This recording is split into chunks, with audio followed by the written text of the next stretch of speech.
Today I wanted to deal with a very central question one of the central questions in Yirmiyahu, and it's actually an interesting question even in the Chumash. It's very central in Yirmiyahu. We'll jump around. The idea is that over the course of this semester and next, to finish Yirmiyahu as best we can, deal with the core issues of Yirmiyahu. So one of the questions that comes up, central question, and it's found in several places, comes through in several places in Yirmiyahu, is the following. In chapter 23, for example, chapter 23 begins, the beginning of 23 is actually a continuation of 22. We'll not deal with that now. So that 23 begins with about a complaint about these so-called ro'im, the shepherds. Shepherds could be the kings, but the political leadership. And he starts throughout the book complains about that. And beginning of 23 is a continuation of that. These ro'im, ma'abdim, u'mefitzim etzon maritzim Hashem. So the shepherds who let my flock scatter. That's the theme that runs through the book. And that's the first 8 verses of chapter 23. And then in chapter 23, verse number 9, there's a long statement here about the prophets. Lanvi'im. And in this statement, the rest of the chapter deals with, and other chapters as well. And here we have one of the core issues of Yirmiyahu, which is, how do you know if someone's telling you the truth? So someone's a prophet. How do we know if this prophet is speaking the word of God or the prophet is making it up? How could you tell, actually? Because we know that in Yirmiyahu, he's a prophet. And on many occasions, he's called Yirmiyahu HaNavi. It's also interesting to see where he's called Yirmiyahu and where he's called Yirmiyahu HaNavi. That we'll get to that probably as well. But the book, we presume, in reading Sefer Yirmiyahu, that he is the true prophet of God. His prophecies come true, etc. We also know that there are many, many other prophets who are saying exactly the opposite of what he says. And those prophets are prophets in the land of Israel, in Yehuda, because the northern kingdom is already exiled. And there are also prophets elsewhere, for example, in Bavel. We know in the book that takes place during the siege and the expulsion from Israel, from Jerusalem and the surrounding areas. And there were 2 exiles. There's the first exile in the time of Yechaniah, where the elite of society, the aristocrats, the craftsmen, the skilled people, etc., according to the midrashim, it's not in the text, the scholars also, I mean, basically the upper class, as it were, the leaders of society are exiled to Bavel. So in Bavel, there's a significant Jewish community, and they also have prophets.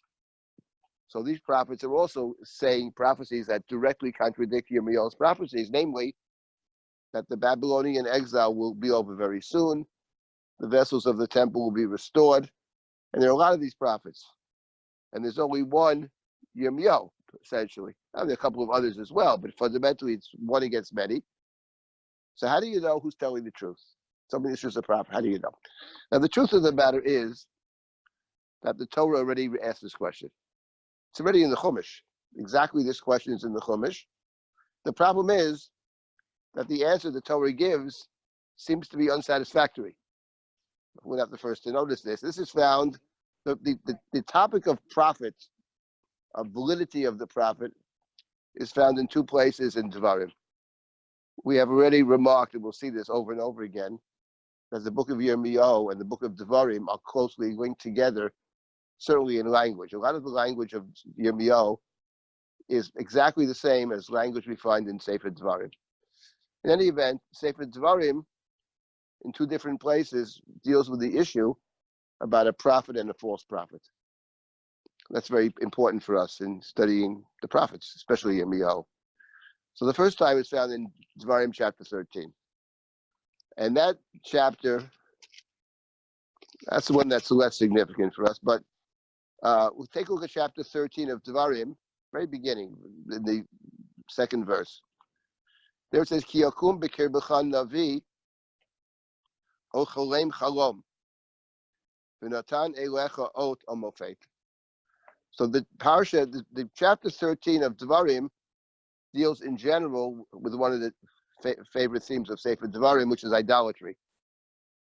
Reminds me of this story where it was a Calvin Coolidge who went to church one Sunday morning, comes back home. What did the preacher speak about? Spoke about sin. What did he say about it? He was against it. And the book of Devarim is against idolatry more than any other book. And the whole context here is about idolatry. So 13 begins with, if a prophet emerges from your midst, or a dreamer of dreams. So the Chumash mentions a Navi and a Cholem Chalom. Let's keep that in mind. But in any event, they both seem to be valid. And gives you an oath or a mofet. That is to say, an oath or a mofet. So let's go with the Ramban. A mofet means something which is contradictory to nature. That's like a miracle or something like that. Supernatural. An oath is something important. So it says something's going to happen tomorrow, which demonstrates it's kind of prediction. Something will happen tomorrow, which will demonstrate that the prophecy that I utter is true. That's an oath and a mofet. So that this prophet gives a sign. Tomorrow morning at 9 o'clock in the morning, will suddenly start to hail or something. I don't know. Whatever it is, some strange thing. And it's not impossible, but it's a prediction. It's unusual. It shouldn't normally happen. And that you see that I'm telling the truth. That my prophecy about X, Y, and Z is true. So the prophet gives you an oath or a mofet. And then the Torah continues. It's chapter 13, the third pasuk. Uba'ot v'hamofet. Asher diber elecha leimar. And lo and behold, what he says actually happens. The sign, the portent, happens. That's a demonstration that he thinks that his prophecy is a true prophecy. Because how do you know? So, but what is the prophecy?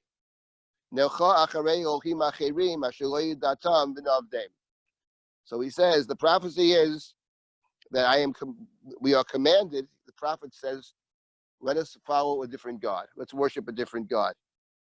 Now he doesn't actually say, at least the Chumash doesn't say at this point, where he's getting this prophecy from. Is he saying that God commanded to worship another God? Or is he saying, no, this is what I believe to be true. Maybe it's some other place. Maybe it's the other God spoke to me. The Chumash doesn't spell this out at all. But the Torah does say, Lo tishma el divrei hanaviyahu, o el cholem hachalomahu. Do not listen. Do not follow the statement of the prophet or the dreamer. And what about the sign and the portent? That happens. Ki menaseh Hashem Elokeichem etchem. God is testing you. L'odat hayishchem oavim et Hashem Elokeichem b'chol levavchem u'v'chol nafshechem. So the Chumash explains that in this case, where the sign comes true, it's a test. So God is testing you, or it's a nisayon, a test, to see if you really love God or not. So the sign and the portent are just a test from God. Should be discounted, and the prophecy is not a true prophecy, because Acharei Hashem Elohechem Teilecha v'yoto tiro, es mitzvotav tishmoru, v'kolo tishmo, oto tavodu, bo tidbakun. So we only follow God. So any idolatrous prophecy is by definition not true. V'naviyahu ochalei machalom ahu yumat ki diber sarah al Hashem Elohechem amotzi etchem me'eretz Mitzrayim ha'pochami beit avadim. So the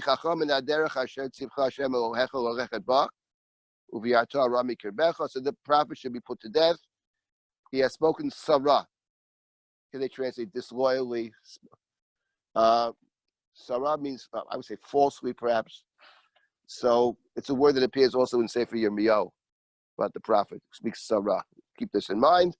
In any event, this is one parsha about the prophet. So a prophet who says follow idols, despite the sign that's given, the Torah is clear about this. You don't follow the prophecy. What about the signs? Tests from God. That's chapter 13. That's embedded in other sections about idolatry that follow. Yeranidachat, Mesit, Mediach. This is the next part. That's one place in the Torah where the Torah deals with questions about the veracity, validity of the prophet, which I believe is one of, if not the central question in the book of Yirmiyahu. Certainly one of the central questions, for sure. And now the Torah has a second place, where it deals with the question of How do you know whether to believe the prophet or not? And that's found in chapter 18 of Dvarim. This is a very, very important section in the Chumash for all kinds. I mean, they're all important, but this one is very central for the medievals, certainly, and because it raises the following problem. So the point is, the chapter 18, the context of 18, is that you're coming into a land where the peoples of the land have all kinds of practices. And these practices are unacceptable. One of them is passing their children through the fire. That's one. That's verse number 10. Then we have a whole list. Kosem ksamim, ma'onein, minachesh, michashev, chover chover, shmuel yov yidoni, v'doresh el hametim. There's a list of a variety of practices. The question is what each one is. That's an interesting question. How are they different from each other? But fundamentally, these are, we might call them idolatrous practices. Divination, a soothsayer, a sorcerer, a diviner, one who casts spells, inquiring of the dead, all these different things that the peoples of the land do. To'avat Hashem kol Yisrael, when the Chumash continues, these are an abomination. And that's why they're being thrown out of the land. So that's not for you. Tamim tiyem Hashem Elohecha. This is where that famous phrase comes up. You have to be tamim with Hashem. We're not going to go there now. And the other nations, they listen to the diviners and the soothsayers, etc. But this is not for you. That's not how you get information about any kind of information. This is forbidden. The Chumash doesn't say these things don't work, by the way, as the Ramban points out. Maybe they're not foolproof, but the Chumash certainly does not claim that they're absolute nonsense. The Rambam thinks they're nonsense. Well, at least that's what he writes. And the Ramban takes strong exception to that, and he says that's not true. They're not foolproof, not 100%, but there's something to it. Astrology and all this other stuff, there's something to these things. That's what the Ramban says. I think that's the pshat in the Chumash. But now the Chumash continues. This is very important for us in general and for Yirmiyahu specifically, because here we have the Torah discusses now about the prophet. Navi mikirbecha me'achecha kamoni yakim lecha Hashem Elohecha elov tishma'un. This is Moshe talking now. It's Moshe's book, Sefer Devarim. Elu Dvarim. A prophet from your midst, from your brethren. Now we have the key word, kamoni. Like me. That's the word that troubled the medievals. I mean, like me. We thought Moshe's prophecy was unique and different. And especially given the fact that the entire idea of law, called Torah, is essentially, another word for Torah would be the prophecy of Moshe Rabbeinu, which cannot be contradicted by any other prophet. So what does it mean there's another prophet like me? Does it mean my equal? It can't mean my equal. This is what is troubling the medievals and others as well, of course. Anyway, but leave that for a moment. A prophet like myself, God will establish and obey the prophet. Elov tishma'un. So here you have a clear statement in the Torah that when a prophet speaks, if the prophet is like Moshe in some sense, we are obligated to follow what the prophet says. This is a very important section for obvious reasons. And now the Torah continues, Moshe is speaking, and gives the basis for this. He says, K'chol asher sha'alta, miyam Hashem Elohecha b'chorev b'yom ha'kohol lebar. Remember the story, he says, when the Torah was given. In the book of Devarim, he calls Sinai is called Chorev. So in Chorev, which is Har Sinai, on the day of Yom HaKahal is a Devarim term for the assemblage at Har Sinai. Only in Sefer Devarim. Yom HaKahal, and that's related to a mitzvah that appears in Sefer Devarim and not elsewhere, not in the Torah elsewhere, which is called Hakel. Same letters, Hey Kuf, Hey Lamed. Every 7 years, you are re-experiencing Sinai. That's called Hakel. And the day of Sinai is called Yom HaKahal. So Moshe says, remember what happened at Har Sinai, which is found in the book of Exodus, chapter 20, and also repeated in Sefer Devarim in chapter 5. Now what happened was, after the Torah was given, you said, Lo Sefer Shmo es Kol Hashem Elohai, The great fire, this great fire, God appearing in the fire, we're afraid. We don't want to see the fire anymore to experience this lest we die. Hashem said to me, they speak well. So what about the other laws that I haven't taught them yet? Navi akim lahem bikerev achehem kamocha. I will establish a prophet from their midst like you. Now we don't have that in the Torah. This is the first time we're seeing this thing. What God said to Moshe there is, come up the mountain, I'll teach you and you'll teach them. But over here, Moshe seems to suggest that what God said at that point has validity for all time. I will establish a prophet from their midst, like you. And the prophet will, I'll put the word of the prophecy in his mouth. By the way, that expression, that I'll put the word in his mouth, to the best of my knowledge, only appears in one place in the Bible outside of here.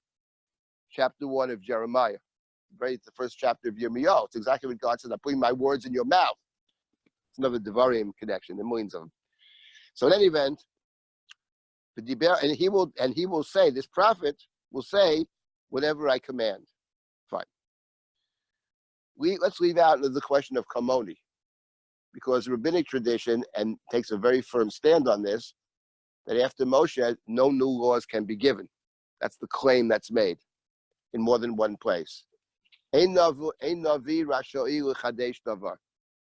the Talmud in many places, several places. The prophet cannot create new law. That's not the role of the prophet. The prophet can tell people to keep the laws. The prophet can teach morality, but the prophet is not a lawgiver. Law stops with Moses. That's the claim of the Talmud. Whether that claim is consistently carried through in the Talmud is a very wonderful question. And whether it actually fits in terms of Tanakh is another good question. That is the fundamental rabbinic claim. And now we have what's important for our purposes for Yirmiyahu. So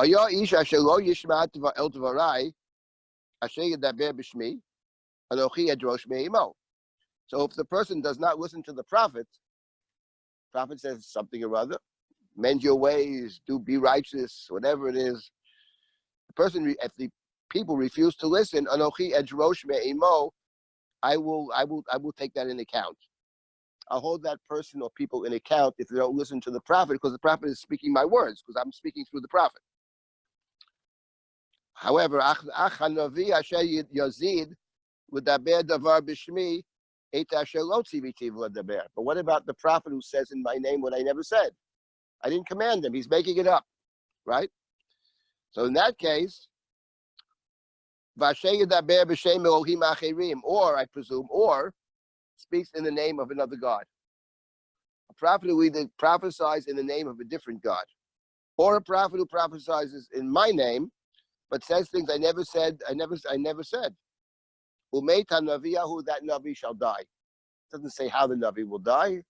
Is that from God, or the court takes him to court? That's unclear. And now we have the last two verses, which are very important. Maybe you'll say to yourself, how are we going to know? Someone says something. He's a prophet. I'm a prophet, right? Someone says, I'm a prophet, and says, God says X, Y, and Z. So how do you know whether to follow this fellow or not? How can you tell? So the Chumash asked the question. The problem is the answer.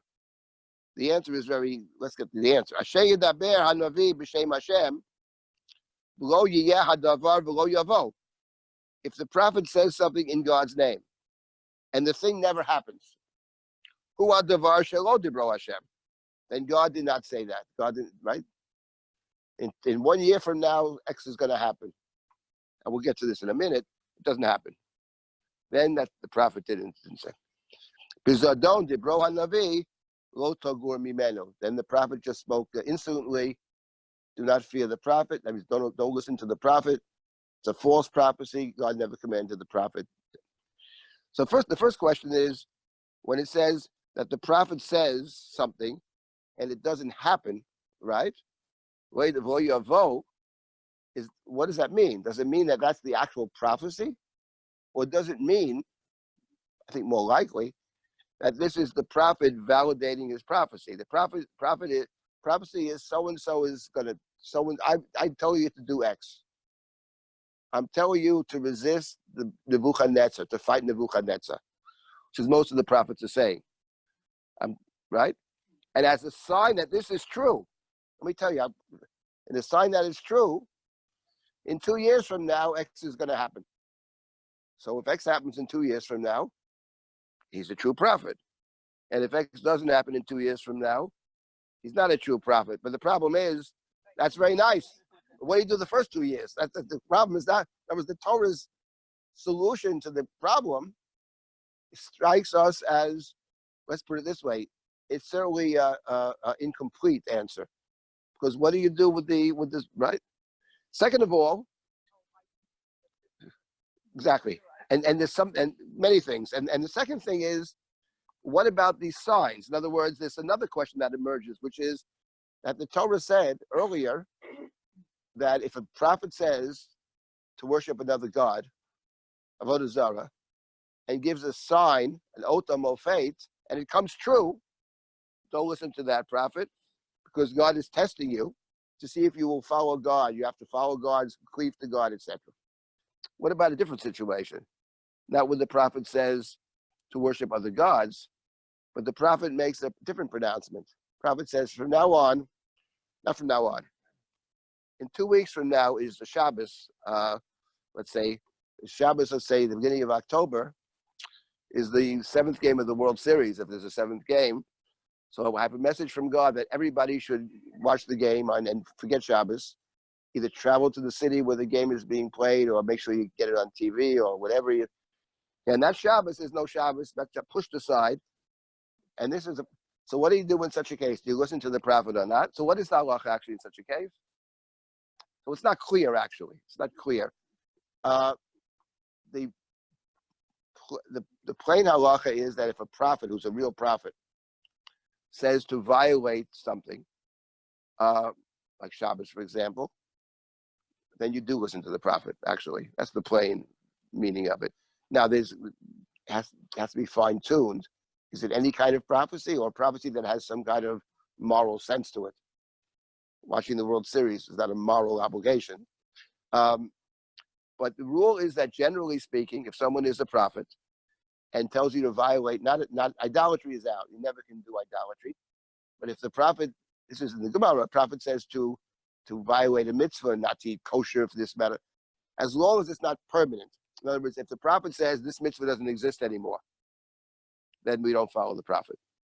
But if the prophet says, for the next X amount of time, you don't do a mitzvah, you violate something, and for the most part, you listen to the prophet. That's in the Gemara, and that's very clear, actually. And because it's only avodah zarah in the first parsha. But to come back to our problem, which is how do you know if someone's a prophet or not? The idea that he's a sign, who can wait for the sign? You can't always wait. So the Ramban, actually, everybody addresses this. The Ramban al Torah is a long Ramban. He addresses this problem. He's very bothered by this, as is the Rambam. And essentially, the Ramban says two things that are good to know. Number one, the Ramban makes the point that there are two kinds of signs. There's a sign if something's going to happen in the future. That's one situation. In 2 weeks from now, something's going to happen, whatever it is, something in the future will take place. Let's see if it happens or doesn't happen. Then we'll, if it doesn't happen, then obviously he's not a prophet. But the idea of an oath, a sign, we have in a different setting, which is not a sign for later, actually, but it's a sign for now, prior to prophecy. And those are the signs that are given to Moshe. And Moshe is at the snare. Moshe says to God, no one's going to believe me, right? No one's going to believe that I'm a prophet. So God says to Moshe, what is that in your hand? The stick, throw it to the ground, turns into a snake. Pick it up, it turns back into a stick. So there the oath proceeds, actually. So the Ramban says that that's also an oath. And when the Torah speaks over here about the future, giving one example of a sign, but there are other signs as well. So that's one thing the Ramban says. And then he quotes the Rambam in the guide. I believe the Rambam is also found in Mishnah Torah. The Ramban, in his commentary on the Torah, very often quotes the Rambam from the guide. And he quotes it often word for word, actually. If he had it in front of him, we knew it by heart, anything's possible with the Ramban, who knows. But he quotes it. And the Rambam says the following. This is actually a very important point about prophecy. That fundamentally for the Rambam, the sign is very secondary. What you rely upon is not primarily the sign. What the main thing you rely upon with the prophet is whether the prophet has the reputation, has the history of being a prophet. Prophet who was known a known prophet because the prophet in the past has been a true prophet. That prophet, if says do something, then you follow the prophet. Of course, we know that sometimes people change, but fundamentally, it's called a chazaka. We work with chazaka in life. We make all kinds of assumptions. You can't live without that. We make assumptions about people, etc. So the example that's given by the Talmud actually is the prophet Eliyahu, because Eliyahu said to the people, "Let's go to Mount Carmel, and we'll bring a sacrifice there. I'll bring a sacrifice. The others will bring a sacrifice. Let's see if the fire comes down from heaven or whatever." And the Talmud assumes that the bringing of sacrifices outside of the sacred precincts is actually forbidden. So therefore, it's forbidden. So he's telling us to do something which is forbidden, but it's a one-time thing. And since he's a valid prophet, then we follow the valid prophet. And the Rambam says explicitly, Moshe Rabbeinu, we didn't follow Moshe because of signs. We followed Moshe because he was established as a prophet. Vayaminu b'Hashem Moshe Avdo. At that point, he becomes accepted as a prophet, and we are to follow the prophet. And maybe that's what it means for the Rambam over here, that I will establish a prophet kamocha, a prophet like me, which doesn't mean equal to Moshe, because no one is, but it means a prophet like me, an established prophet that you know has a track record of being a prophet. So in that case, the community, we never know 100%, but the community is obligated, based on the chazaka, to follow the prophet. So this is the Ramban ala Torah about the section over here, which is a very important section. What the medievals were well, that's true. That is very true. It probably is. It does beg that question. It's probably a function of several things. One probably is the signs. It says he performed the signs before the people. That it does say. So that's for sure. But I will, your question, which is, of course, a good question, we will deal with in our chapter. The book of Yirmiyahu, this I think is the basic question in Yirmiyahu, or one of the most basic questions. We come back to this all the time, because we have Yirmiyahu versus the others. And there's actually another question, which is a very interesting question, which is about a false prophet. What does it mean to be a false prophet? So there are two possibilities for a false, probably many, but here are two. What is that a false prophet? Is someone just a straight up liar. Someone who, he's just making stuff up. So the prophet makes stuff up for whatever reason, to establish his reputation, to be whatever, accepted, all kinds of, he's simply an untruthful person who says, God spoke to me yesterday, God never spoke to him. He's making up the whole message. That's one possibility. But there is another possibility, which is very interesting, and that is, and I think it's a real possibility, that a Navi Sheker doesn't always mean that the person simply makes stuff up. The Navi Sheker believes, actually, that this is the message from God. The problem is that the Navi Sheker misunderstands or misinterprets the message. It's a misinterpretation, but it's not necessarily a straight up lie. And that's actually a very, very important question about prophecy. Maybe we'll have an opportunity in studying Yirmiyahu to address this question. So anyway, this is the section in the Chumash, and the book of Yirmiyahu will deal with this question, and I think we'll offer some other possible ways to figure out if the prophet is actually a real prophet or not. You want to say something, please? So there can never be a young prophet has to be an old person. You know, it's sort of like, it reminds me of, let's say you need surgery, you know what I mean? Serious surgery. How does a young doctor become a surgeon? In other words, he has to start with somebody, right? Right. He has to start with somebody, and right, you're practicing, you're in the same room, you're watching. It's like everything. How do you become an expert? You know, in the beginning, you're not an expert yet, so maybe you start with less critical surgeries. You know what I mean? Maybe you start with So the point is, it's a good question in general. How do you become a prophet? And that was with Moshe also. Moshe was given the signs. And by the way, the signs that Moshe is given to demonstrate before the people and before Pharaoh as well, the signs. You read the Chumash, it doesn't sound like God actually had any intention of giving him signs altogether. God said, you go and speak. I'm going to be with you. There's no signs. Moshe negotiates the signs. They're not going to believe me, this and that. And Moshe, the whole long negotiation, and Moshe has the upper hand in the negotiation because God wants to send a human being to save Israel, and there's only one candidate, actually.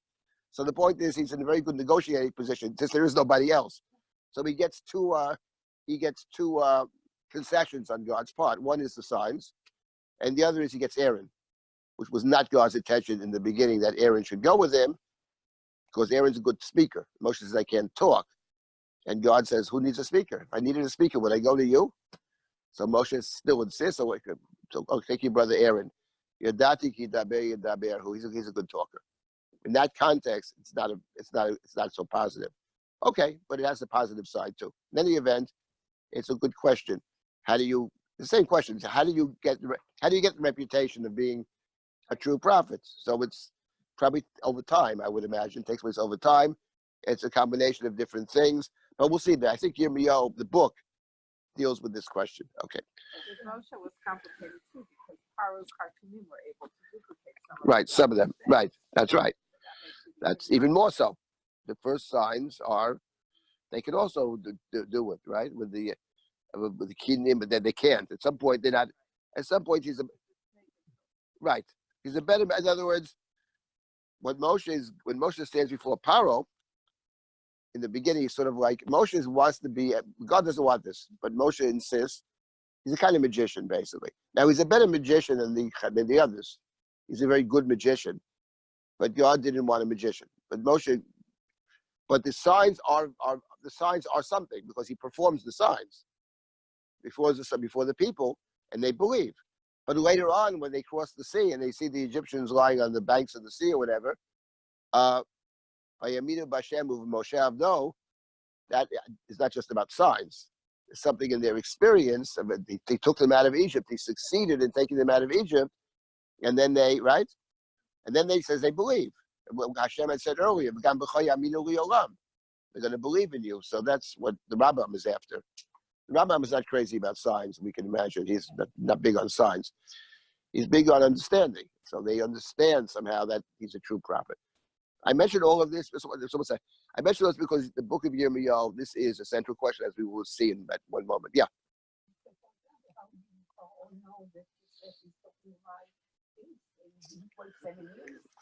How does, bring us back to Breshit, always dangerous.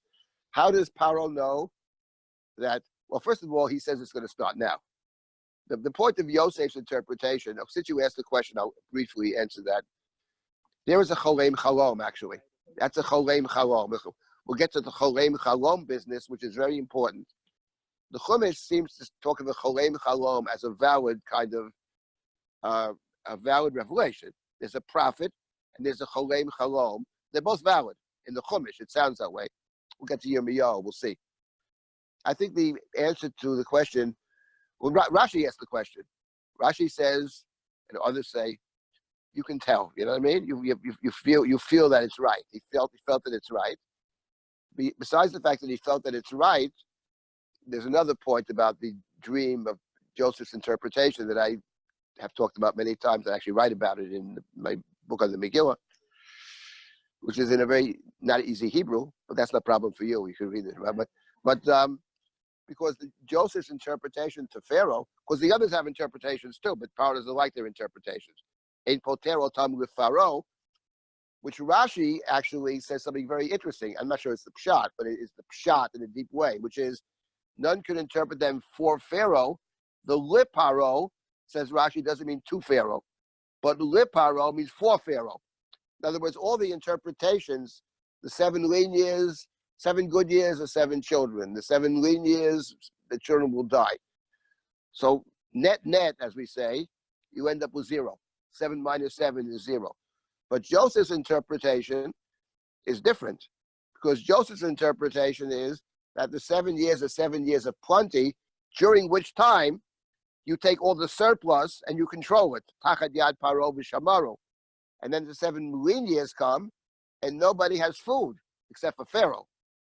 And if nobody has food except for Pharaoh, then Joseph understands, and so does Pharaoh. Well, if you're the only guy who has food and no one has food, then after 1 year they'll have no money left, because you're going to charge them an exorbitant price. And after 1 more year, they have no cattle left. And then the 3rd year, you take all their land away, which were Pharaoh's dreams. The first dream is the cattle. The second dream is the land. So with Pharaoh, Joseph's interpretation is good for Pharaoh, not just because it sounds right, but actually works very nicely for Pharaoh. Works extremely nicely for Pharaoh. And then Joseph said something else. Joseph said, and this works for Joseph. Joseph said, it's not 2 different dreams. That's another point. That's one of the big questions. Is it 1 dream or 2 dreams? Joseph says, Chalom paro echadu. It's 1 dream. Now, it actually is also 2 dreams. I'll leave that out. But it's 1 dream. So if it's the same dream, because he has the cows and he has the shoes, it's coming up soon. We read the Hanukkah, right? So the point is, so what is the, so why is it repeated twice?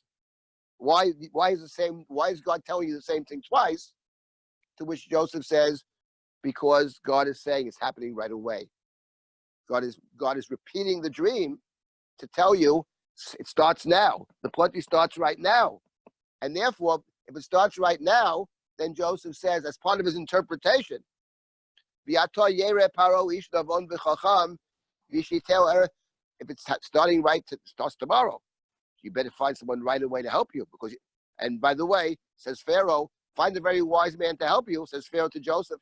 Well, since you understood it, no one else did, who's more wise than you. I'm putting you in charge, which may have been Joseph's intention to begin with. It's hard to know, but I wouldn't put it past him, certainly. But that's the point of, so the point of, my answer to your question is, it sounds right. It's a very clever interpretation. And also, importantly, it suits Pharaoh very nicely. And it also suits Pharaoh to do something else. Essentially, Joseph gives him the keys to enslaving the Egyptian people, which he does in short order. In the words of the Chumash, Vatia Aretz Leparo, the land belongs to Pharaoh. And Pharaoh turns to Joseph and says, very nice, now you make it happen. And right away, people go for food, go to Joseph and do what he says to do. And what Joseph will say to do is, and it suits Pharaoh's plans very nicely to have the outsider do it for him. That's my point in the Megillah. It's always good to get the outsider to enslave them. He didn't do it. As king's king, I didn't do anything. Go to Pharaoh, Joseph tell you what to do. You do what he says to do. So it works very nicely for people in power to shift the responsibility to the others in case anything goes wrong, like in the Megillah. If someone bad guy wants to kill the Jews, who could that be? Oh, wicked Haman. Of course, we all know, yes, Haman is wicked, but Haman can't do a thing. He has no power. The only person who can kill the Jews is Achashverosh. Haman has no power to do anything. But you shouldn't say that, of course. No, terrible. Haman's a terrible guy. Yeah. So the point is, in answer to your question about how do you know if it's true or not, we can never forget the subjective side, which is people believe consciously or unconsciously. In the case of Paro, I believe it's very consciously. People believe what they want to hear. And that's part of the problem with, I'm glad you raised that point, because that's part of the problem of the prophet. Because the role of the prophet is dafka not to say what people want to hear. That's why Yirmiyahu gets in trouble, because what he says, nobody wants to hear. They want to hear it's going to be good, right? Yiyetov. They like that in Israel. They love that word, Yiyetov. Can't stand it. It's going to be okay, which means we have to take responsibility. That's what it actually means. No responsibilities. Yeah, it's going to be good. It's this false, phony faith, which is not really faith, but it's really no responsibility. Yiyetov. So Yirmiyahu doesn't say Yiyetov. He says quite the opposite. All the others are saying it's going to be good. The vessels will be restored. People will come back, etc., etc. That's part of his challenge. And the book of Yirmiyahu, we'll get there at some point, this guy spends most of his time either in jail or in a pit or whatever. And people want to kill him all the time because nobody wants to hear what he has to say, even though what he says is true. And even though some people who also throw him in jail also know it's true. That's the point. So that's a good question. How do you know? There's always a subjective element. And that's one of Yirmiyahu's complaints is, I'm just delivering the message, he says, what are you blaming me for? I'm telling you what God says. It's nothing to do with me. On the contrary, I cry every day for the exile. But what can I do? This is my task. That's the task he was given. They said task. Anyway, so now with this, yes.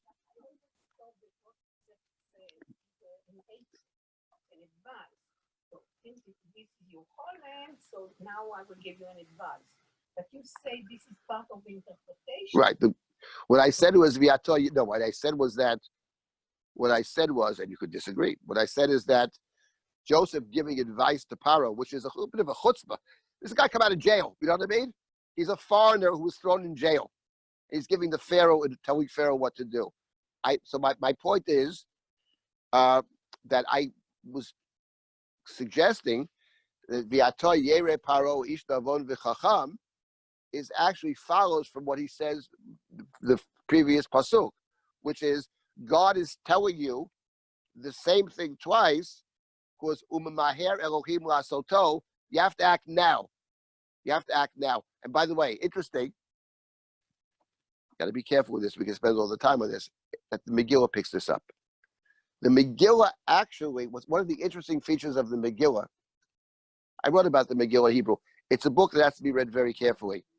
It has to be very carefully read because there's a lot there that I don't spell out.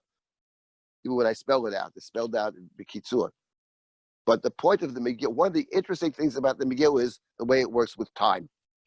The way time operates in the book. Because all of a sudden in the Megillah, things are going along 2 years, 5 years, 7 years, whatever. And suddenly, that night, the king has a dream. He can't sleep, actually. And from that point on, the word maher comes into play.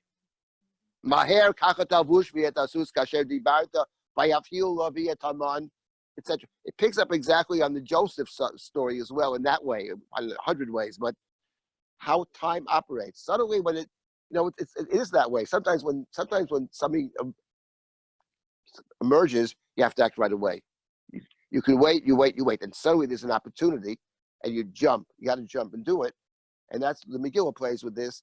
And that's my suggestion was that in the dream of Joseph Paro, what Joseph says is the Chartumim v'yein poter otam l'Faro, plural. Their mistake was thinking it's two dreams. Says Joseph, that's a mistake. That's why they can't get the right answer. It's one dream. It's one dream so why one dream twice? It's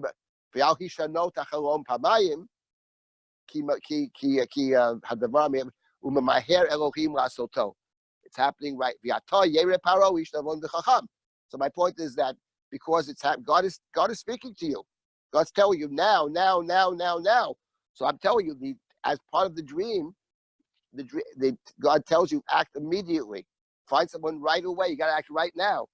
To take all the food and store it. Tomorrow morning we have plenty in the land. So then that leads into Joseph saying, you better find someone right away. And Paro says, who's smarter than you?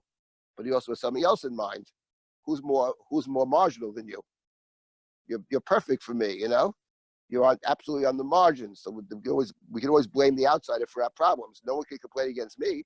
I'm a good guy. Do what Joseph said to do. If they come later, you enslaved us. I didn't enslave you. That was Joseph's doing. Anyway, now let's get to Yirmiyahu. This is the background. It's very important because we're assuming these sections in the Chumash, which are very difficult. Let's look, for example, chapter 23, which I began with. We'll jump around here. We'll start today with 23. That's the beginning of 23. 23, verse number, I think it's 8 or 9. Let's just find this. 9. Okay, Lanviyim. So this is the prophecy about the prophets, the other prophets. So let's see if we can figure out from this chapter at least some ways, if we could perhaps figure out, we being the people, who actually is a prophet, who's not a prophet. Nishbar li bi bikirbi. This is Yirmiyahu talking. Rachafu kolatz botai. Hayiti ki ishikar. Ukigever avoro yayid. Mipnei Hashem. Umipnei divrei kodsho. Chapter 23, Pasuk Tet. Concerning the prophets. Yirmiyahu 23:9. Very famous section. My heart is crushed within me. I'll translate. My bones are trembling. Meaning of Hebrew uncertain. Okay, JPS. I have become like a drunken man, like one overcome by wine, because of God and God's holy word. So he describes his own inner state of turmoil, of my heart is crushed within me. He's not just sort of jauntily making proclamations. He is shikar. It's back actually, in other words, he's overcome with the prophecy. And this is actually a very important point. Earlier he had made a different statement about being a prophet. He spoke earlier about, if you recall, that he very often despairs of being a prophet and he wants to not prophesy. But the word of God is like fire within me, which I cannot contain. So when you look at the person, in other words, part of understanding, is this person for real or not? Part of it is the person. Look at the way the person is, the way the person responds to what he thinks is his calling, and other things as well. But that's how he starts over here. He describes his own state. And then in the next verse, he describes the others. And he calls, it's very interesting what he says. Ki mena'afim malah haaretz. The land is filled with mena'afim is adulterers. The land is filled with adulterers. Ki mipnei Allah of la haaretz. Yavoshu yavshu naot midbar. Vati merutzatam ra'a ugvuratam lochein. Ki gam lavi v'gam kohen chanefu. Gam beveiti matzati ra'atam numashem. So Yirmiyahu calls these prophets, the others, he calls them adulterers. Now the adulterers, I think, has a double meaning over here. This is an important point. One is, adultery is an act of betrayal. So basically, the prophets are faithless. The prophets are supposed to work for God, but instead, he accuses them of having other lords, other interests, other commitments. That's one thing. They are unfaithful to God. But the menafim is more than just something else as well. And this is an important point, and something the Rambam emphasizes about prophecy, which is, and it raises, I think, a very interesting question, which is the person's own behavior. In other words, this is a very interesting question. It comes up all the time. You have a prophet. Let's say the prophet behaves in a way which is completely immoral, personally. I'm talking about personal behavior. The personal behavior of this person is very poor. And the person makes all kinds of statements in God's name. Can you believe the person or not? Do you say, how could this person have any kind of truth? Because how could the person speak in God's name if the person's own personal behavior is so dubious? That is one way to read the verse over here. In other words, the prophet has to be a righteous person. If the prophet is an immoral person, then we can assume that the prophecy is not true. I mean, it comes up all the time, actually, in terms of, can we learn from people who are in their own personal lives morally deficient? That's the question. And my own personal view on that, which is the answer is basically yes, for the most part. Depends what they're talking about. And by the way, who of us is perfect? That's another point. Yeah, yes.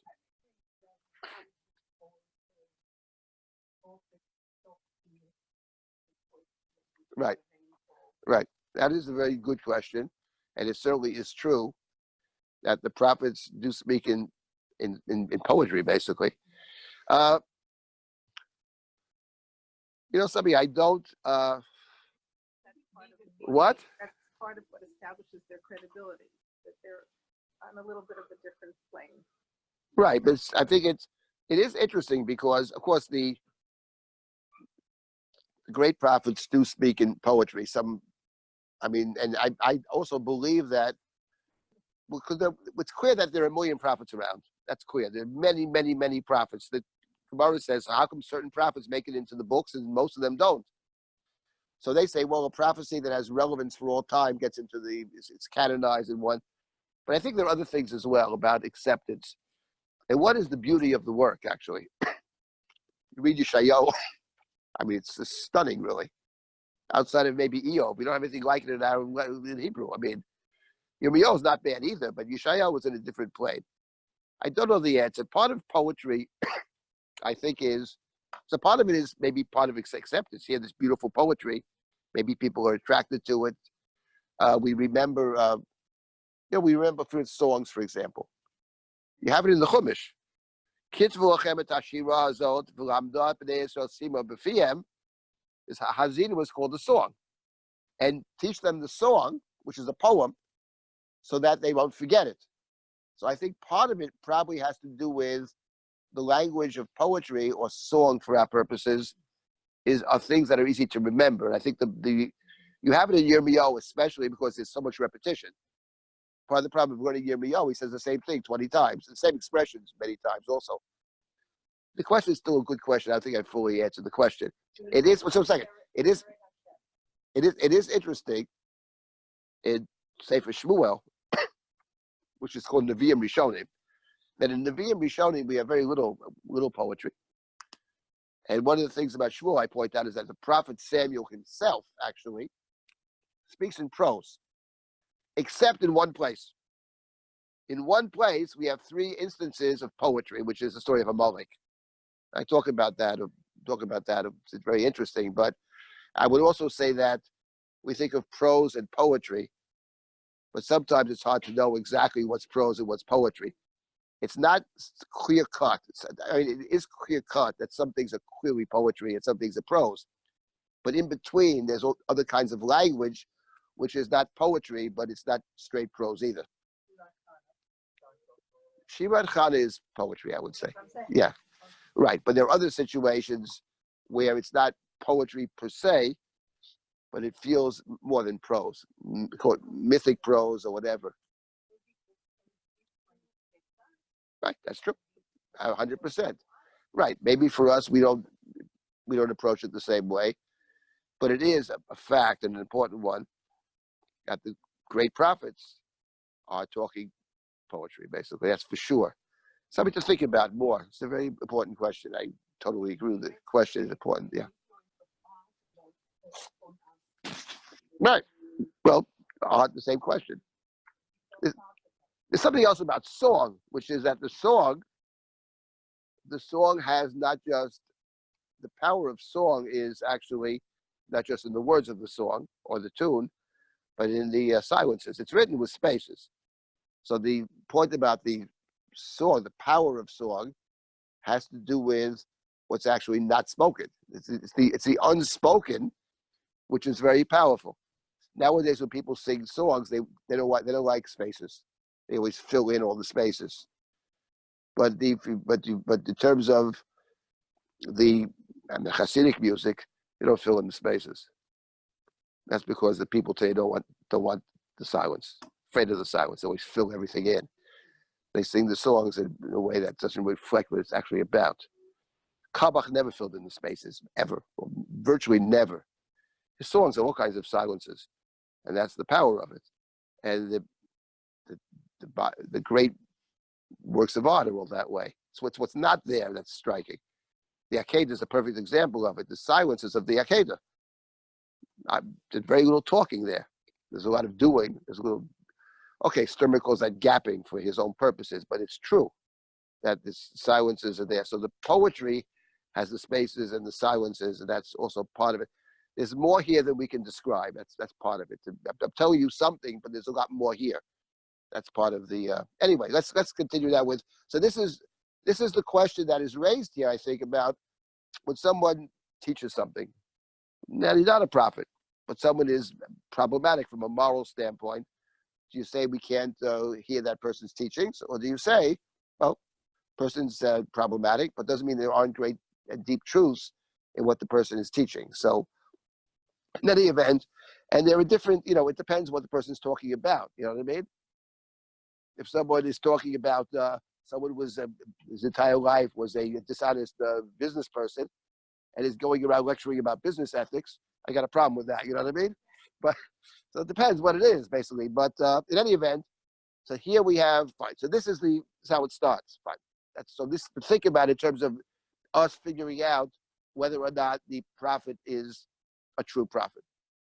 Okay, so we go. He continues over here. Now we move to verse 13 of chapter 23, and he says the following: "Uviniviyei shomrod ro'iti tifla, hinabu babau vayatu et ami et Yisrael." So in verse 13, he turns to the prophets of the north, the prophets of Samaria. We don't, and this is a problem. It's a fact. It's Sefer Yirmiyahu that unlike some other books, there seems to be no chronology whatsoever here. It's very hard to know. There's certainly not in any kind of order, not in any chronological order for sure. So we don't know when this prophecy is given, but presumably, whenever it's given, there's nothing in the north. The northern kingdom is all gone before Yirmiyahu hits the scene. Yirmiyahu starts in Yoshiyahu's time. The northern kingdom has been exiled already, but apparently there's still people living in that area. He says Nevi'ei Shomron, or he's referring to the prophets of Shomron who are now in Bavel. That's also possible. Distinguishes the prophets of the north, which is the Israel, from the prophets of the south, which is Judah. The prophets of the north, he says, those prophets will prophesy in the name of a different God. So they're the Nevi'ei Habal. So that's, he says, and they're prophesying, what they're saying is coming from a different source altogether. Baal, either they say explicitly or implicitly, and that's just simply misleading the people. That's as far as the northern prophets are concerned. Yes. Translate Tifla. I don't know, right? So, Narishkai, but I think it has more of a negative connotation to that than Narishkai. It's not more than just nonsense. I think it's teaching which leads to misbehavior, I would say. Here they translate unseemly, right? Unseemly is, I think unseemly is closer to it. It's not bad. Unseemly. Which translation is that? That's the, whatever that one is. That's, okay. Repulsive, right. I think unseemly is actually closer. I don't know the answer. It's hard. Translation is a tricky business, but certainly negative. Well, that's the question. To fail with a tough. To fail is right. So tasteless, right? Tasteless is right. Yes, tasteless. That's what it is, right? That's what it is in money, but the tasteless, right? Has no taste to it, right? That's true. What is it? A what? A church? Really? That's interesting. Okay. That's interesting. Okay. Yeah, it's interesting. Now we have it already in the Tanakh that the words for idolatry are the Tanakh makes fun of. The words are right, and often with the O-E, Tofet, right? Molech. Molech is not the name, but probably Melech. It's called Molech. Tofet is the same, follows the same structure. Yeah, many of those. Okay, anyway. Fine. That's as far as the northern prophets. The southern prophets, Uviniviyei Yerushalayim, Ra'iti Sharura. Okay, Sharura is more than Tiflus. Tiflus is something unseemly. Sharura is something horrific. I have seen terrible things, horrific things. When I translate, something horrifying. Horrible is right. Na'of Ma'oloch Basheker, Chizku Yedei Bereim, Levilti Shavu Ish Me'Rato. Hayowi Kulam Kisnom, V'Yoshvel Kamora. These are very strong words, Yirmiyahu saying. But here I think he hits on something else which is very important about the prophet, how he sees the prophet. What's the problem with the prophets of Yerushalayim, he says, is that they strengthen the hand of the wicked.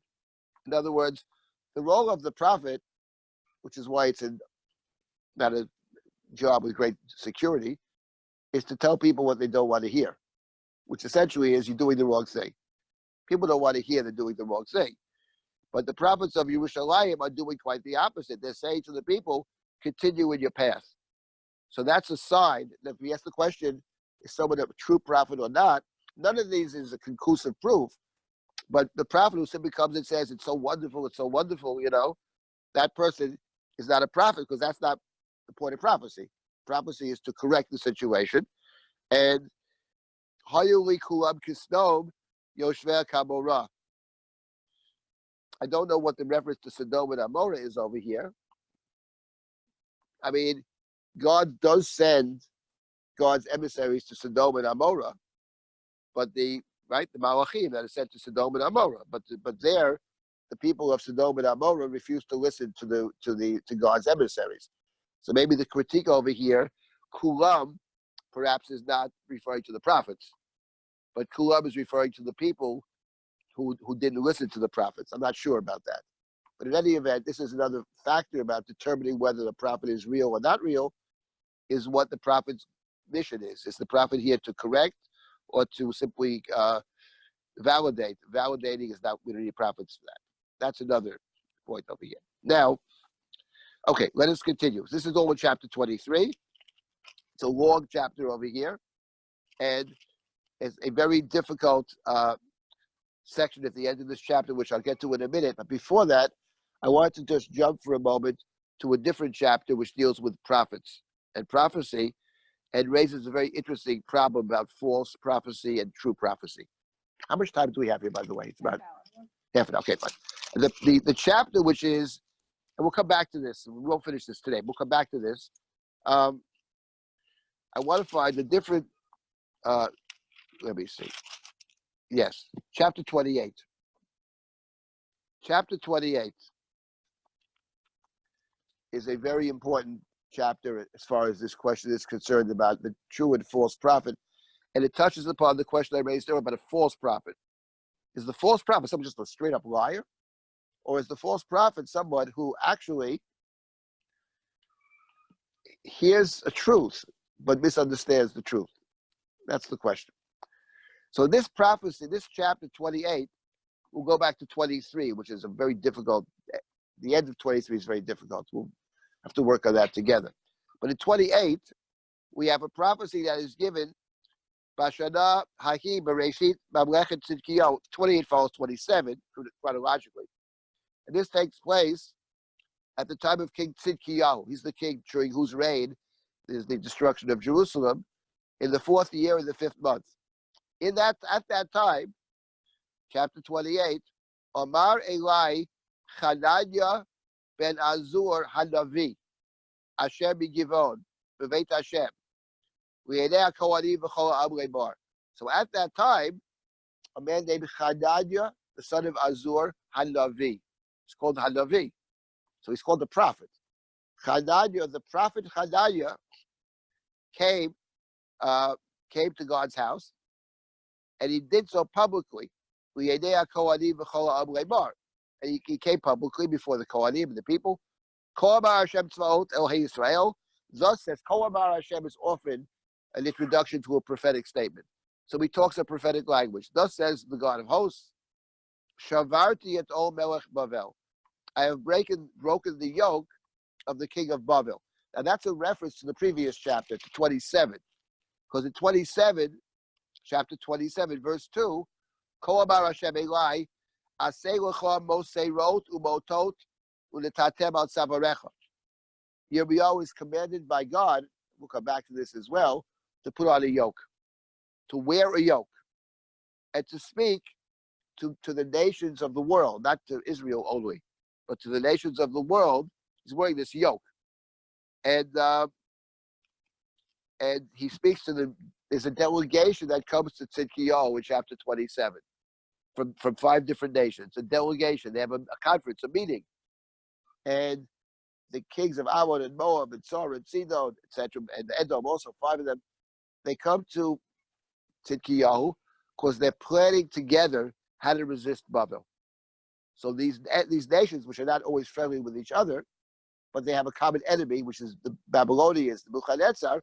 So they come in 27 to speak to Tzidkiyahu and to plan or plot how to resist Babel. So Yirmiyahu is instructed in 27 to send with these emissaries. He's wearing this yoke. And when they come to Jerusalem, to the meeting in Jerusalem, to Tzidkiyahu, he sends a message back with these delegates, back to their leaders. And the message is, do not resist. That's the message. Don't fight with Bavel. The same message he gives to Israel. There's no difference. Exactly the same message. Do not resist Bavel. And he's wearing the yoke. So in 28, in our chapter, now our chapter at present, chapter 28, Hananiah, the prophet Hananiah, says, Shavarti et ol melech Bavel. I will break the yoke of Bavel. Now look, B'yosh Natayim Yamim, in 2 years, he gives a sign. Or he says with his prophecies, what is going to happen? It's going to happen in 2 years. So we got a problem with that. B'yosh Natayim Yamim, Ani Meshiv el hamakom hazeh et kol klei Beit Hashem. Asher lokach Nebuchadnezzar melech Bavel min hamakom hazeh, vayiviyei Bavel. So in 2 years from now, all the vessels that were taken already in the first exile from Jerusalem during the time of Yechoniah, they're going to be restored in 2 years. And not only that, yet Yechoniah ben Yehoiakim and Yechoniah himself, who's captive in Babel, right? By the way, one of the people who's exiled with Yechoniah, and the chronology is all problematic. Mordechai, right? Asher Haglami Rushalayim, right?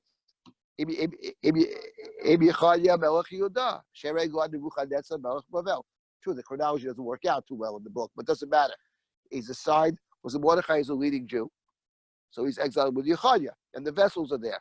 So so Hananiah, the prophet, says, first of all, the vessels are coming back in 2 years, and number two, in verse 4, V'et Yechoniah ben Yehoiakim melech Yehuda, V'et kol gelut Yehuda, haboim, all the Jews in Babel, Ani meshiv el hamakom hazeh, Ne'um Hashem, ki eshbar et ol melech Bavel, I will break the yoke. You put on the yoke.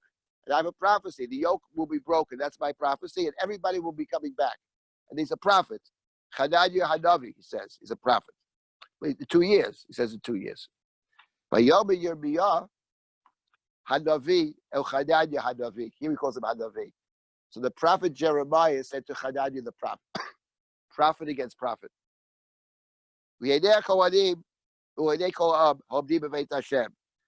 Vayomer Yirmiyah Hanavi. He says a very strange thing. Amen. He says Amen. Amen. Sounds good. Amen. Now Amen has different meanings. Let it be so. Amen. Amen can mean something else sometimes. Amen can mean I accept what you say. Now, it's not clear. In the Sota, Amraha Isha Amen, Amen. She accepts it. The Kohen is putting an oath upon her, and the woman says, I accept the oath. Amraha Isha Amen, Amen. So what is the Amen over here? Amen sounds good to me. Or does it mean, yes, I accept it? He says Amen. Amen. Ken Yaseh Hashem. Yokem Hashem etvarecha Hashem ibeita la'ashiv klei Beit Hashem v'chol hagolah mibavel el makom hazeh. So it sounds like he's saying, maybe you're right. But the continuation of what he says, that's not what he's saying. He's saying, Halavai, would that it were true. I also, like you, I also pray for the restoration. Unfortunately, the word of God that I received is different from the word of God that you received. Listen to what I'm saying. And he says this in your ears and everybody can hear it. It's all being done publicly. It's like a public debate. So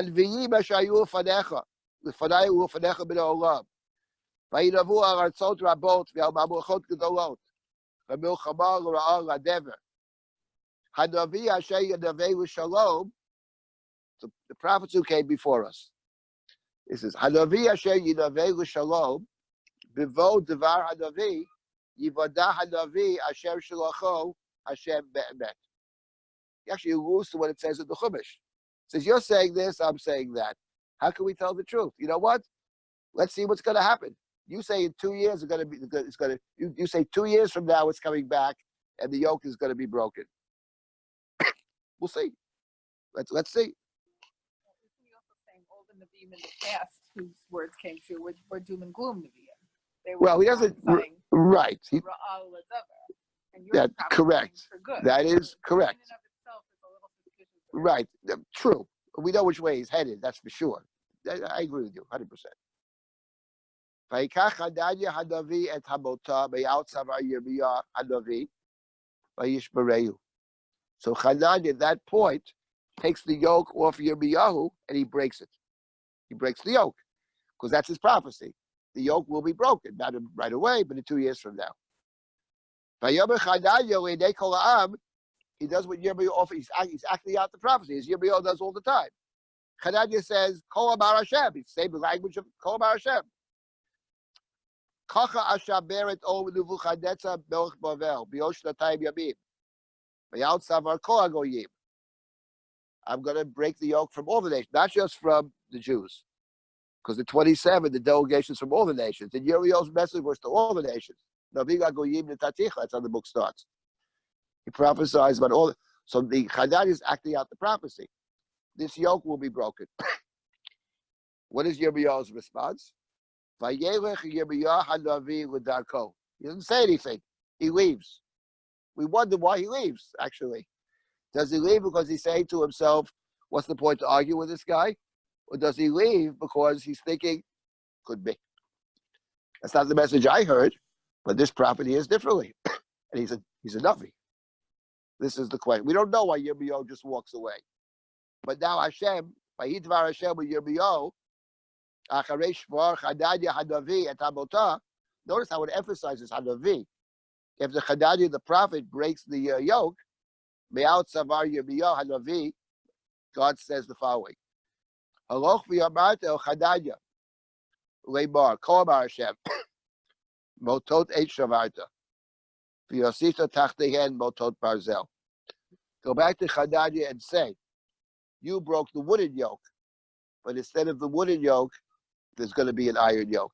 So I was thinking about this story, actually, and what came to mind was the following thought. I don't know. I was thinking about a different story. We have another story in the Bible where you have a conflict between prophets. Very interesting story, which is not in the prophetic writings, but it's actually at the end. It's the last chapter of what's called the Malachim Aleph. We divide the Book of Kings is divided Malachim Aleph and Bet. It's, I think, artificial, but it doesn't matter. The last chapter of Malachim Aleph, which is the death of Achav, actually. And in that chapter is the following story. You can take a look. It's chapter 22 of Malachim. It's a story, a very interesting story. The story is like this. Achav is the king of the north. The king of the south at that time is a fellow named Jehoshaphat, right? So Achav summons Jehoshaphat for a meeting. Jehoshaphat travels up north. In the book of Kings, the Arameans are the enemy, Aram. So Achav says to Jehoshaphat, the Arameans have taken some of our territory, and we're sitting around doing nothing. We're not resisting the Arameans. I invite you to join me.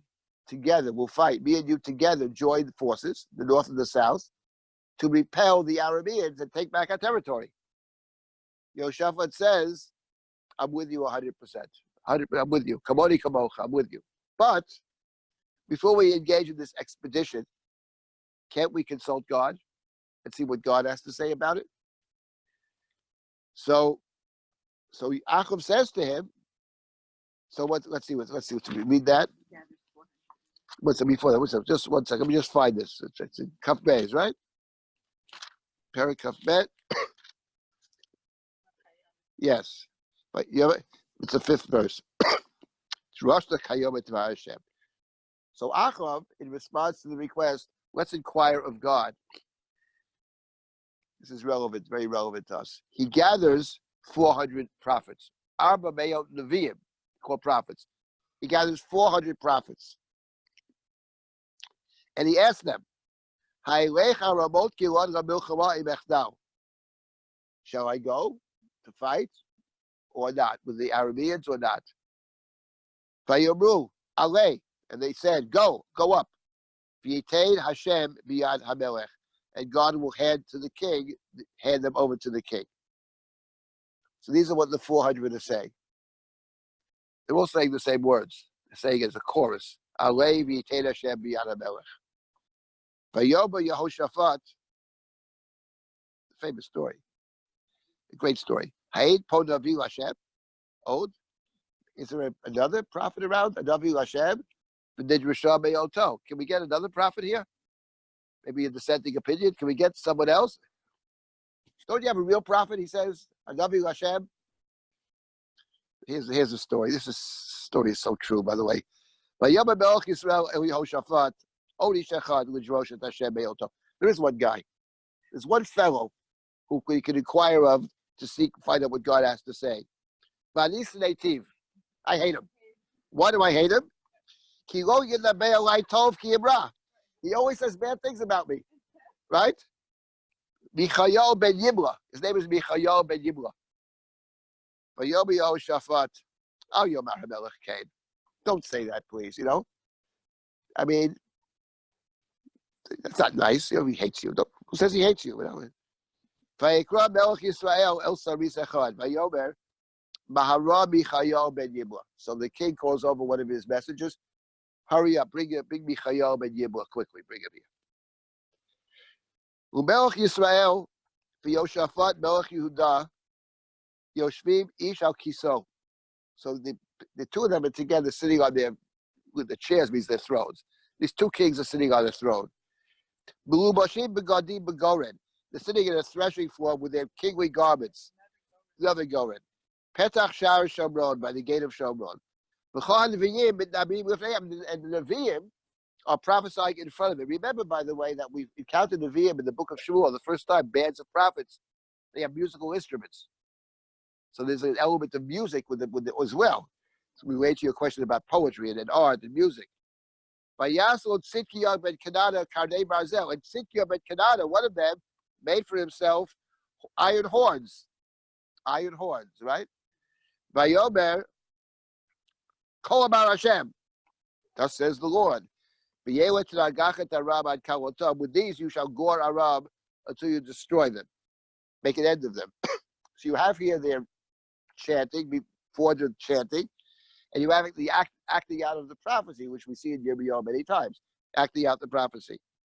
All the prophets are saying, Alei, Ramot Gilad, Vatzlach, they're all saying the same words, 400 together. Maybe they're singing it, maybe they're chanting it, the guy's acting out. There's a whole scene, they're sitting in the Gorem, dressed in the clothing, fine. Meanwhile, this one guy, Michael ben Yibla, is being rushed to the king. Now, the messenger that the king has sent to bring Michael ben Yibla said the following. He says to Michael ben Yibla,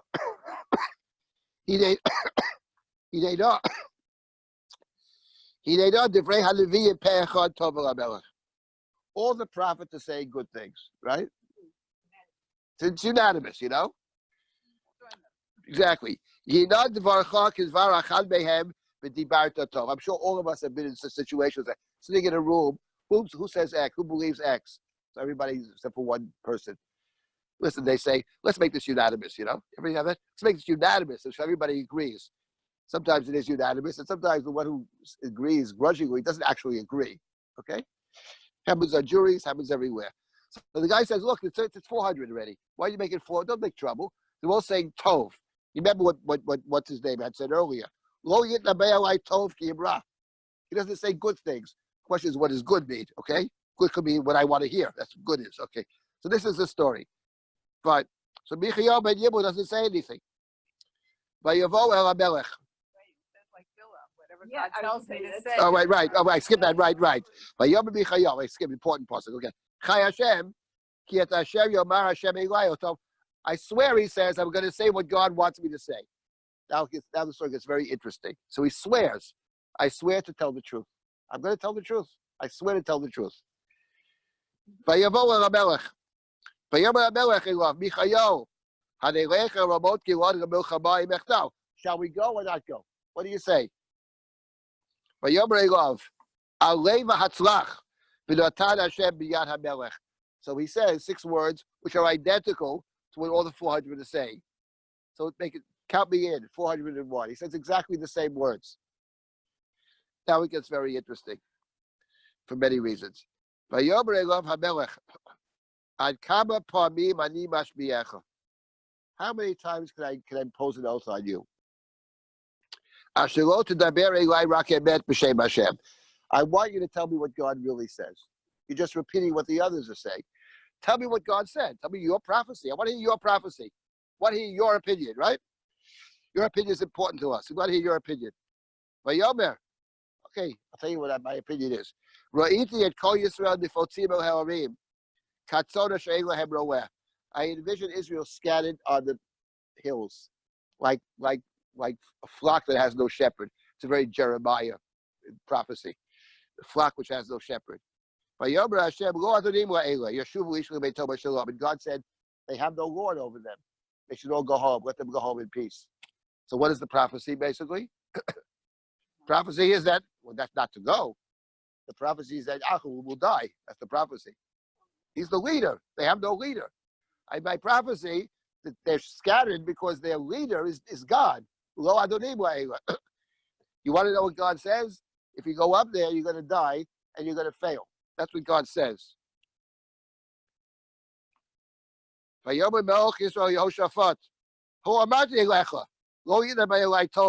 told you, there's nothing good to say. That's very important, not our problem right now, but it says something about Achav, which is very true. Achav actually is a very interesting character. He's very similar to Tzidkiyahu in the book of Yirmiyahu that we'll get to, which is, there's a piece of Achav that actually wants to hear the truth. There's another piece that doesn't want to hear the truth. So part of it, what it says, what did God really say? He really wants to know what God said. But, of course, he doesn't really want to hear what God said, because what God is saying to him is, you're finished. I told you this guy I told you. But now, we have another problem, which is why I'm quoting the story. Part of the fact I love this particular story. There's another reason. But what happened? So why did he first say the opposite? Why did he say the opposite? Why did he say he agreed with the others? Right. So Michael ben Yibla is going to explain why he did this, because he lied. He said, I swear by God, I'm only going to tell you what God tells me to say. And then he comes to the king, go up and fight, and joins with all the other 400. So what is that about?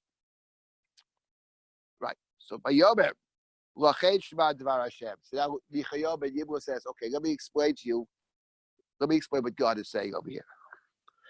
And now we have this incredible prophecy. Ra'iti et Hashem yoshev al kiso. V'chol tzava hashamayim omeid olav. Mimino mismalo. In my vision, I see God sitting on God's throne, and all the heavenly host stand to God's right and God's left. The vision of God in the heavenly throne, right, is exactly parallel to the vision of downstairs. Because on down, where he's talking, you have the king sitting al kiso. They're sitting on their thrones, surrounded by the 400 prophets. And now I said, I have a different vision. That was here. I look up there, and there's God sitting on the throne with the 400, with God's host. Tzva Shamayim. Vayomer Hashem. And God said, Mi yifatet Achav. Which of you can seduce Achav? V'yal v'yipol b'Ramot Gilad. That he goes and fights and dies in Ramot Gilad. Vayomer zeh b'cho v'zeh b'cho. So each one of the heavenly hosts has a different answer. Each one has a different idea. How can we get this guy to go up to Ramot Gilad and get killed? Vayetzei haruach. Then literally the wind or the spirit. Then the spirit came. Vayamod lifnei Hashem. And the spirit stood before God. Vayomer ani afatenu. Let me take care of this, God. I will seduce him. Vayomer Hashem elov bameh. So God says to him, how do you plan to do that? It's unbelievable. How do you plan to do what God says to the spirit, the wind? Vayomer eitzei vayite ruach sheker b'fi kol neviyav. Let me go and be a false prophecy in the mouths of his prophets. Vayomer tifateh v'gam tuchal. Say v'aseken. So God said to the spirit, that's a wonderful idea. Why don't you go down and be a false prophecy in the mouth of his prophets? That's a wonderful idea. Get him to go up to Ramot Gilad and to die.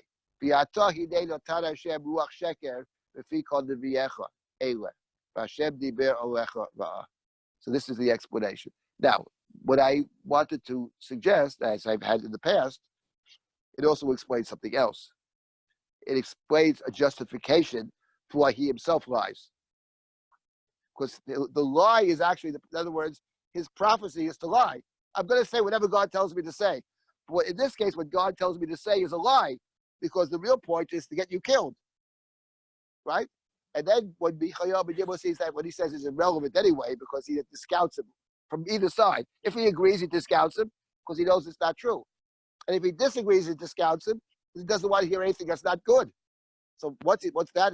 So let me tell you the truth. He says, both of my prophecies are true. They're both true. I didn't lie. I did exactly what God told me to do. I am a Ruach Sheker, because that's what God said, the Ruach Sheker. And I'm also a prophet. So I'm going to tell you the truth, what's actually going to happen to you, which is you're a dead man, and the people will go back in peace. Now, the reason this is so interesting, because I love this particular story, it captures Achav perfectly, captures us perfectly too. But tell me the truth, tell me the truth, tell me the truth.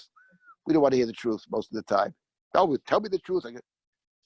But there's something else which is interesting, which is also relevant for us, which is, what does it mean to say that the 400 prophets are prophesying falsely? The way the story is set up, the Ruach says, let me go down and let me trick this guy. How do you plan to do that? Oh, I will go down and be a false prophecy in the mouth of the 400, which raises the question, do they know it? Do they actually know it? It doesn't sound like they actually realize that they were being coaxed into or set up to do is to give a false prophecy. That's what it sounds like. It sounds like, so it's a perfectly valid reading, that the Navi Sheker in this case doesn't actually realize he's a Navi Sheker. And actually, in the continuation of the story, prophet against prophet, Vayigash Tzidkiyahu ben Kenana, Vayaket Michayo Alalechi. Then Tzidkiyahu, he has his iron horns, he comes and he strikes Michayo ben Yibla. Vayomer, Eze Ava Ruach Hashem Be'iti Udaber Otach. He says to him, which way did the Spirit of God pass for me to speak with you? In other words, maybe he's not a prophet. He sounds like a separate person. He says, why am I smiting you? I'm not hitting you because I've been misled into it. I'm hitting you because I see you as an enemy. I see you as one who is giving us bad advice, etc., or whatever. And Vayomer Michayo, he charoeh Vayom Ahu, Asher Tavo Cheder B'Cheder. You'll see what's going to happen in the future. We'll see. You will see that in the future you have to hide from the Arabians. So I thought this was a very interesting story in its own right, but also interesting in terms of prophet versus prophet. And here we have a long narrative, prophet versus prophet, which I think raises the question of how do you know, basically. It actually raises the question of how do you know, because in this particular case, the Ruach is coming from God. God is purposely misleading the people. And it also raises, I think, the other question of, from our standpoint, how do we know, how do we make a judgment about if somebody speaks the truth or not? And the case of Achav is in particular interesting because one side of Achav actually wants to hear the truth. It's funny about Achav, he studied Malachim at some point in the past, that in the biographical descriptions of Achav, he's a terrible king. And he's a terrible king. But in the actual narrative stories of Achav, he comes across very differently. He's bad because he lets evil happen, because he lets his wife do whatever she wants, and she's a murderous person. Murderous, I know. But fundamentally, he's basically a kind of weak person. He's not really evil per se. Evil happens because he lets it happen. But he's like Shaul. Well, Shaul is not right. Shaul is weak in a certain sense. Right. And Achav is a good warrior too, by the way. He's a very good warrior.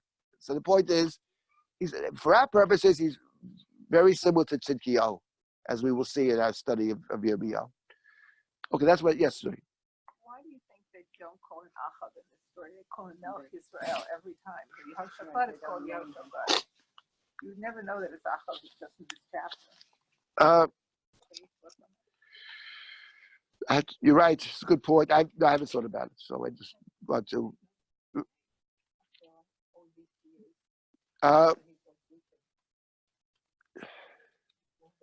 I don't know. I'll tell you something else over here, which is important for the story. There's something else happening in the story over here, which it's not clear to me that it's not clear. You're 100% right that Melech Israel dominates the story. You have it all over the place here. It is very striking.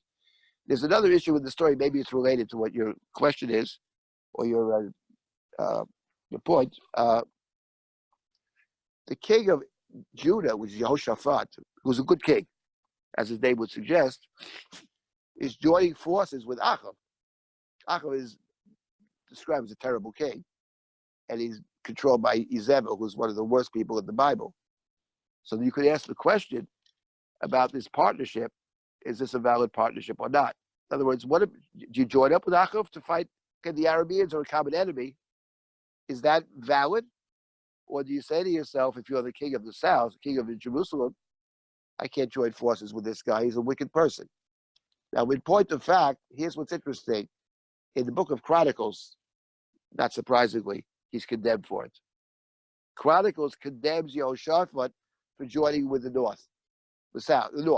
And, of course, the book of Chronicles discounts the northern kingdom Bichlau. The northern kingdom is just a bad place, and they have very little space in Divrei Hayamim, almost no space whatsoever. The book of Kings is not so. The book of Kings is equal space to the north and the south.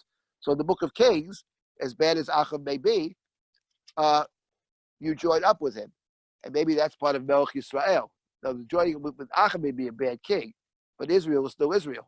I mean, I'm not sure about that, but that is an important point in the chapter. Okay, that's what I wanted to say today, and we'll like to continue next week with this question of the prophet. In particular, if you have a chance, and this is very, we'll continue with chapter 23.